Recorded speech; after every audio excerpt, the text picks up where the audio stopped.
Today we're going to make and decorate the chocolate chiffon cake. These are all of the ingredients. First, mix the oil and flour.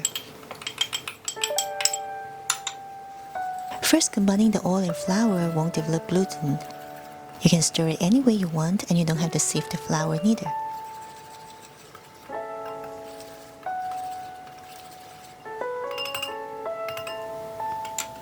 Now sieve the cocoa powder in there and mix well.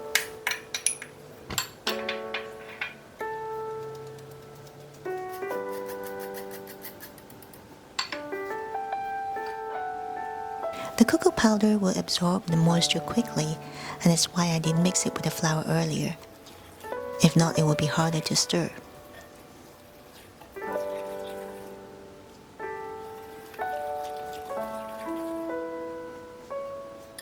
Now add the milk and egg yolks. Stir until all well combined. There are many different components in this video, so I provided time code in the description below for you to jump to different chapters if you like.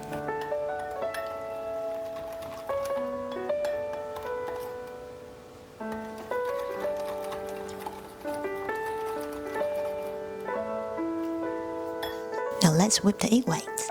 Add cream of tartar to the egg whites and beat on high speed. Cream of tartar can stabilize the meringue. If you don't have it, you can add a small teaspoon of lemon juice instead. You can also use a hand mixer for this. Both methods will work just fine. When you see big bubbles forming, add a third of the sugar.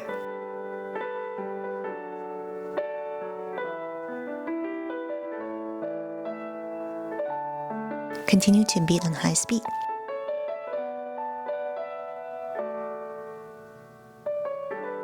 When the foam becomes finer and silkier, you can add another third of the sugar.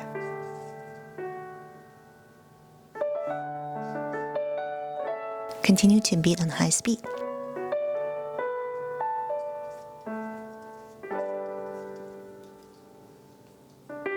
The foam will continue to get silkier, and you will start to see some texture lines or trails. At this point, you can add the remaining sugar and beat on medium-high speed.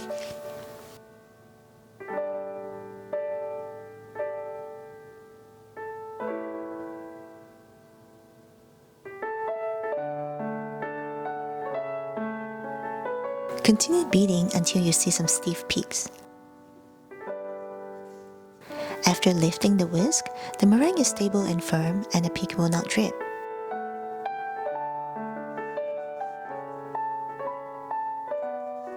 Scoop about 1/3 of the egg whites to the batter and fold it in gently. This is to lighten the batter initially and prepare it for the rest of the egg whites.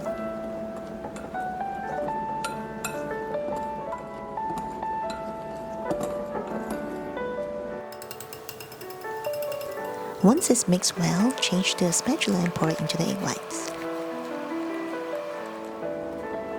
Continue to fold gently until it's all combined.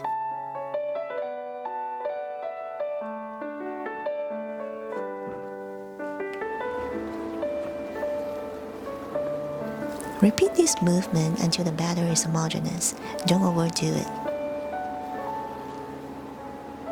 Transfer the batter to the pan immediately.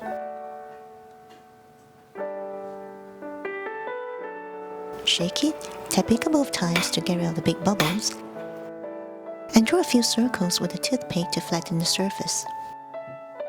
Place it in the preheated oven and bake it at 300 degrees for 50 minutes.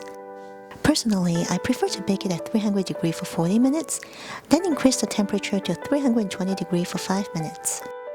This is after a few testings with my oven, as oven temperature varies. If I just bake it at 300 degrees for 50 minutes, even though it's perfectly baked, the top of the cake will be a bit sticky after it's cool. So if you have the same problem, you can do the same switch. Once it's out of the oven, tap it on the table once, then cool it upside down. It will take 2 to 3 hours to cool completely. While waiting for the cake to cool, let's make some chocolate truffles. First, chop out 4 ounces of your choice of chocolate, then put them in a heat-proof bowl. Add half a tablespoon of unsalted butter and place the bowl over a pot of simmering water to melt.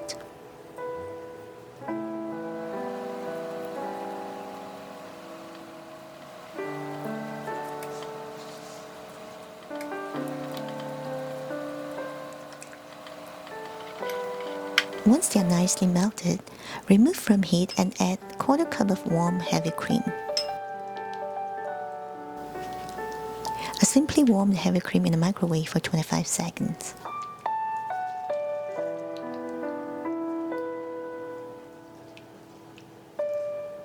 Stir until all well incorporated.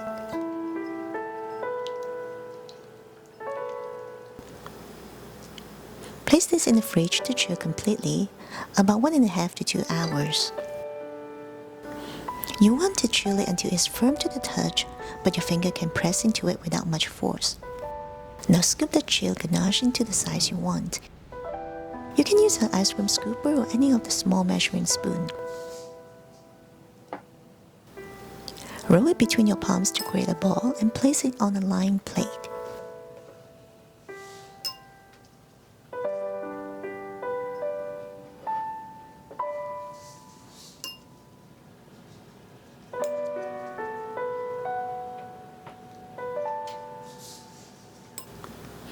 Now put them back to the fridge to chill for about 30 minutes so that it will be easier to handle. I have some different kinds of coating ready here. You can use crushed nuts, any types of sprinkles or cocoa powder. Now the chocolate has firmed up again and not too sticky to the touch, we can coat them. You can make this one day or even weeks in advance. Truffles can be stored in an airtight container in the fridge for up to 2 months.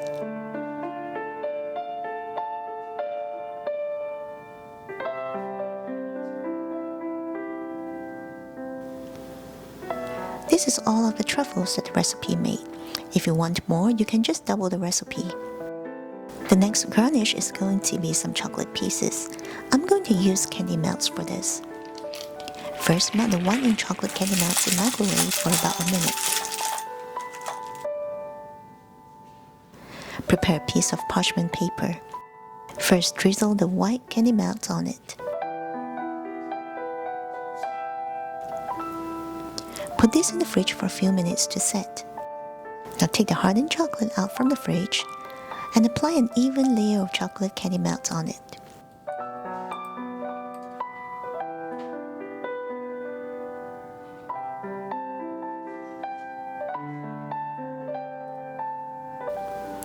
Use the spatula to draw some lines on the entire sheet. This will help us breaking them up nicely once they are hardened. Now put these back in the fridge to set. Now that they are set, we can break them up carefully. And here they are, some cool looking chocolate pieces.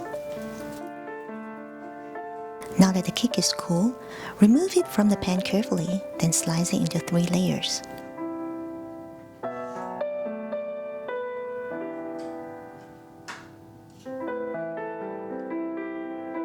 Remember to flatten the top as well.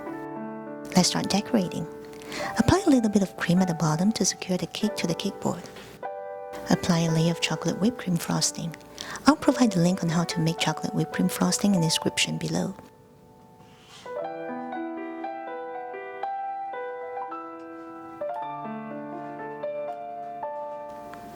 Now add some chocolate balls for a different type of texture.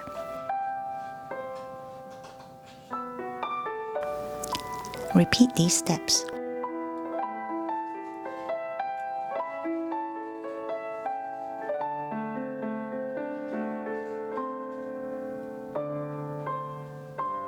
The top layer is usually the bottom of the cake. This is because it is the flattest part and will be easier to frost. Now cover the entire cake with the whipped cream.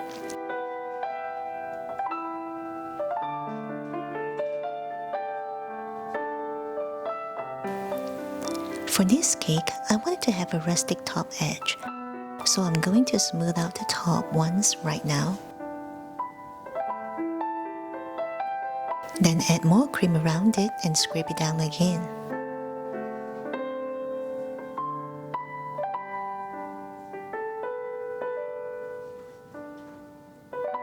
When scraping down the side, it will push some of the cream to the top of the edge. And this is what I want to keep. This is what I mean about a rustic top edge. Put this in the fridge to chill. Now I'm going to make some chocolate ganache. Combine half a cup of chocolate chips and a quarter cup of heavy cream in a bowl. Melt it in the microwave for 45 seconds.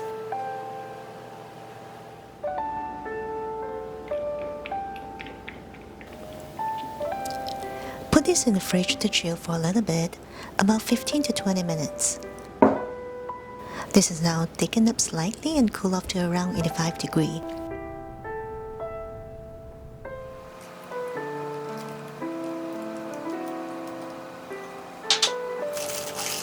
Now I will pipe this on top of the cake.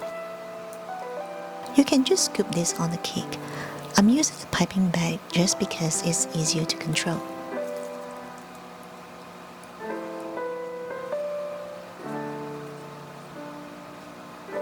Now put this back to the fridge again to chill for about 10 minutes. Let's finish this up. I'm going to put the truffles on top of the cake.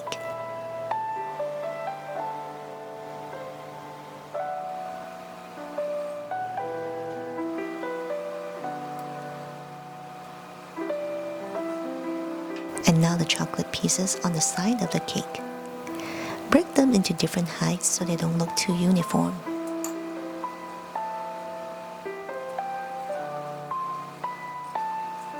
And this is now completed.